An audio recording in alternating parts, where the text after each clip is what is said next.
Hey guys, welcome to Homesteading Through Our Eyes. Today we are tackling a project that we probably should have done a long time ago, but now is better than never. When we put the yurt up, Pacific Yurts said to use a OSB or plywood piece to go around the bottom here for the drip edge, they call it. Now, every year we've decided we needed to replace this, and every year we were like, maybe one more year. Well, as you can see, our time limit is up. This is absolutely falling apart. And I'll show you over here where it's getting quite algae filled. And where else? Yeah, you can just see that pretty much everywhere. It's really gross, falling apart, needs to be replaced, and we're not going to go with the OSB this time. We're going to do something different.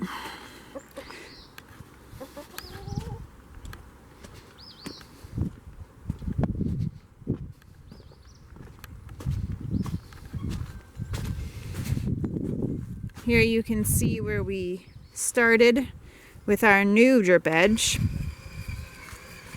and the old drip edge meet each other. Doesn't that look so much better?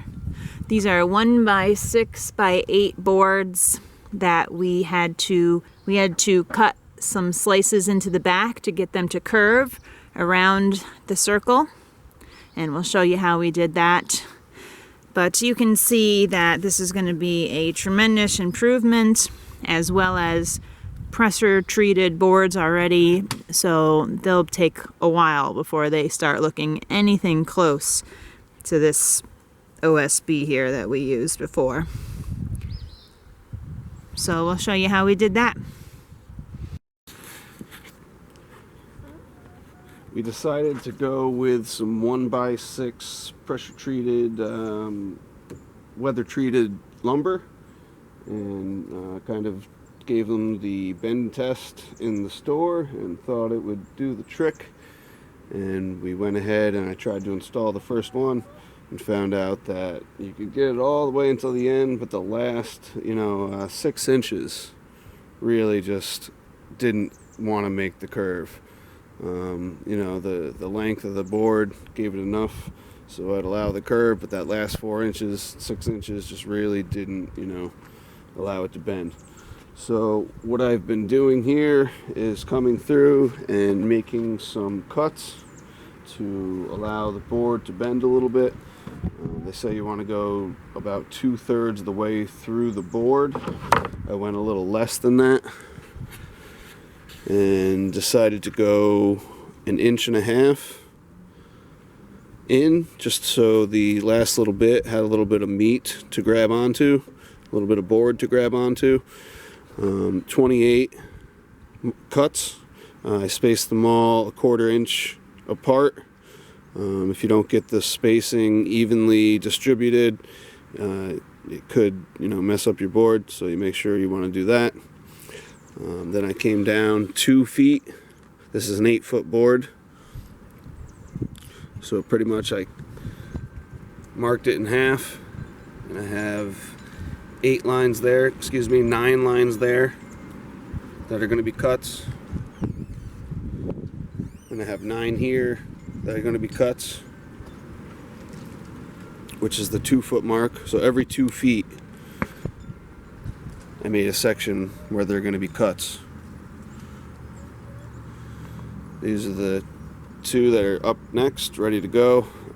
I didn't do all of them with the same number yet, just in case I needed to add or move or take away or rearrange the spots where I wanted the cuts. Over here we have 2 that are done already.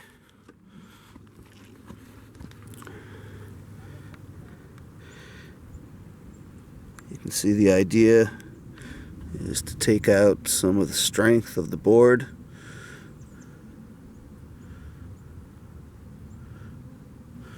You make these cuts and it'll allow the board to bend. We came over here.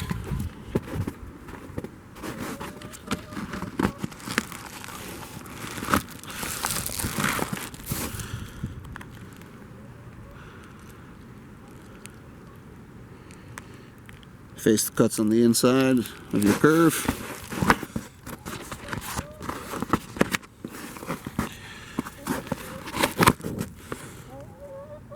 These are being drilled down at an angle into the... Okay, chickens. Okay. Yes, you laid an egg. Good job. These screws to hold this 1x6 lumber in, the drip edge, are being screwed down into this, I guess you'd call it subfloor. Here's our insulation. Here's our flooring. And a spider. And that's how it's being held in place. People suggested leaving, I forget how much space above the floor, but you know, we played with the engineering of it, and we found that, you know, there was no other reason but to keep these lattice pieces from falling past. And you know, even a 1/4 inch will do that. So we went low. We went with a 1x6. Couldn't find any 1x8s. You'd probably have to get them special ordered. So it does drop it, you know, or raise it 2 inches. But you know, I don't see that as a bad thing. Water's still going to drip here. If it drips another 2 inches, you know, I don't think it's going to matter much. To find my marks, I'm simply coming through with a tape measure, and I'm marking every 2, 4, and 6 feet. And then coming along with a ruler and lining up the middle of the ruler approximately. This doesn't have to be exact, this part. And then making marks every 1/4 inch. So in this spot I'm doing 9 cuts. So you mark the middle, 1, 2, 3, 4. 1, 2. These lines do kind of want to be exact, so if you come off your mark, make sure to reset. 3, 4. And then you come through with a speed square and run your line down.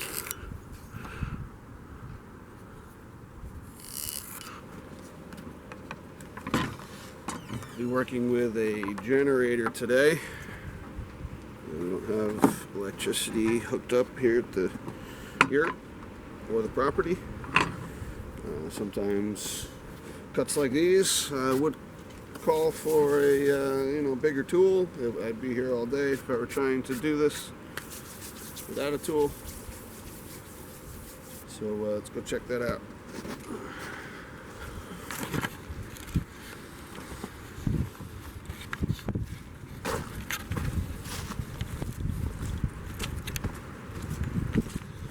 Yay, mud season. So we come over here to the Jenny generator.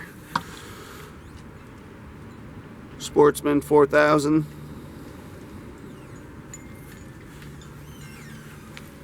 Put a link to that in the description below. It's a great generator. Starts a ton of things. Can run a ton of things. Really easy to set up. Throw gas and oil in it.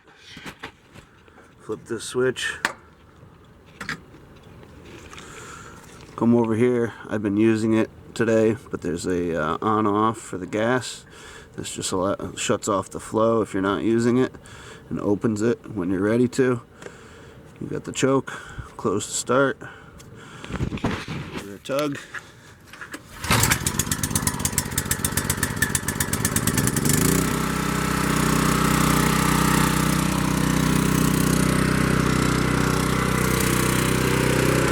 Says you got to let it warm up for 5 minutes before you plug anything into it, but as I said, I've been using it all day, so let's check out how to make these cuts.